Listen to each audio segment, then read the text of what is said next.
Welcome to Green with Tiffany, and I'm so excited today. So this is Rob Greenfield, really good friend of mine, and he's invited me to his tiny house. I've wanted to come here for a while, and actually, regardless of the tiny house, he has quite a nice little bit of landscape here, and so we're gonna take you through. How Cool. are you? So Thanks good for to coming. see you. Thanks for having me. Welcome. So welcome to your tiny house. So it's right back here, and this is where he lives. Want to see the inside I first? do want to see the inside. Alright, cool. Ta-da! We're in the tiny house. Look at this. You've actually made it quite cozy in here. Yeah, it's pretty cozy. I love it. He's got shelves. He's got his bed back here. So it's 50 square feet, and it costs $950. Let's go inside. Should I take my shoes off? Ah, it doesn't matter.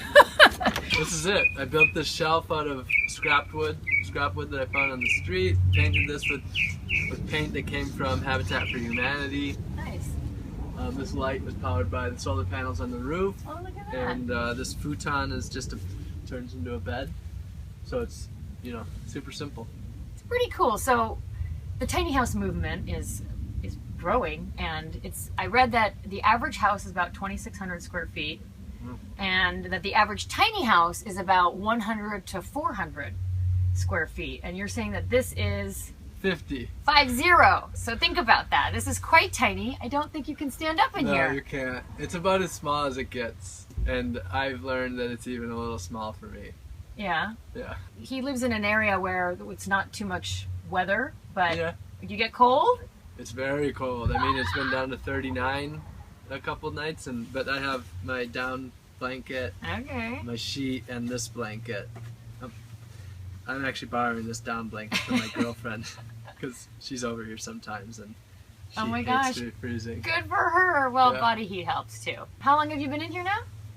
1 year almost, January 29th, so it would be a year, so 11 months. 1 year anniversary for the tiny house. Well, To the yard?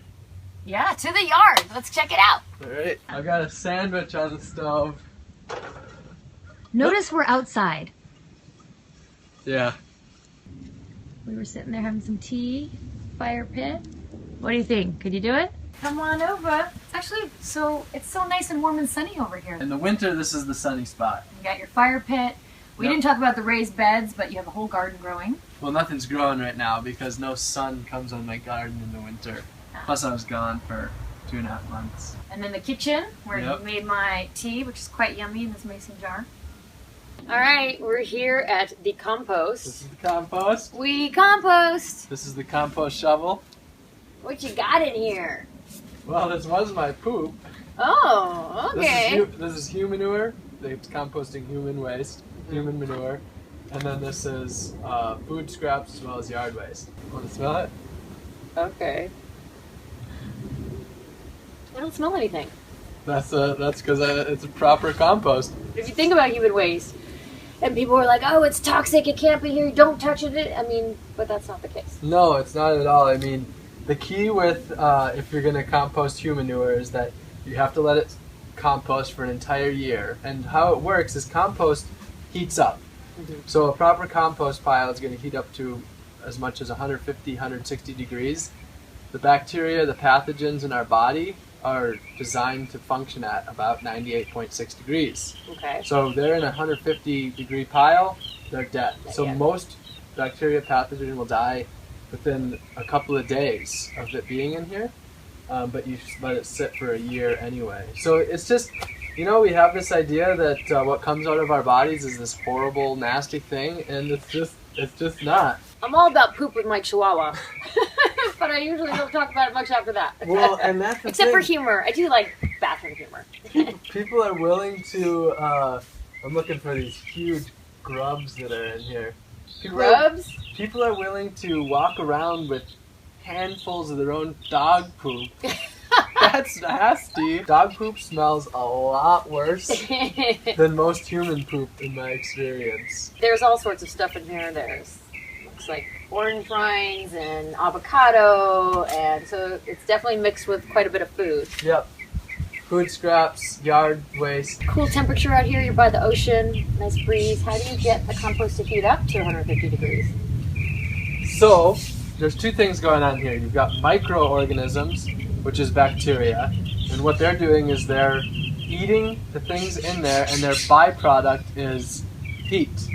So by things being in here doing that, they create heat.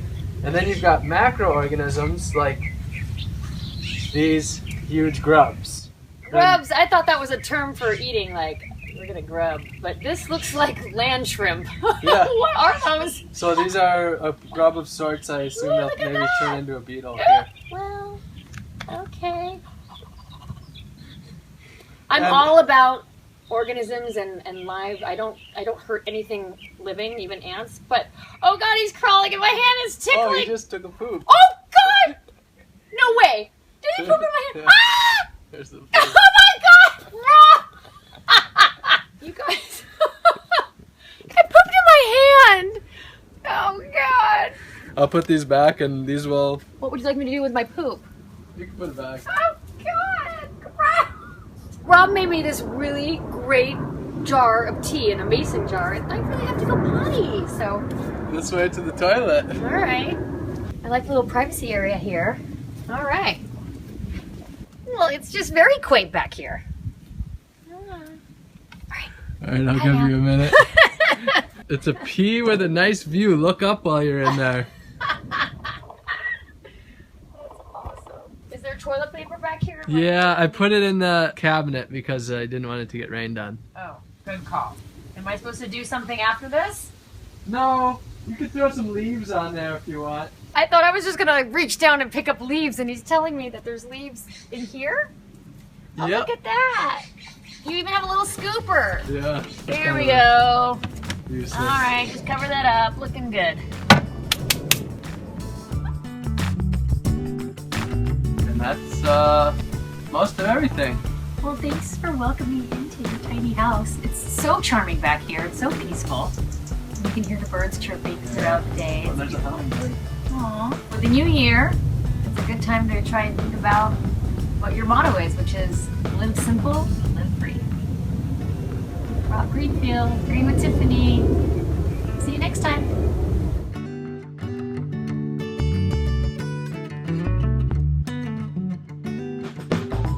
If you don't know Rob Greenfield, he has a book called Dude Making a Difference. And he lives a simple life now. And he really is quite inspiring to people to try and downsize their big lives. Going one side of my house on All right, say bye, guys. Bye. See you guys. Thanks for watching. Would you live in a tiny house? A little more foot traffic up here.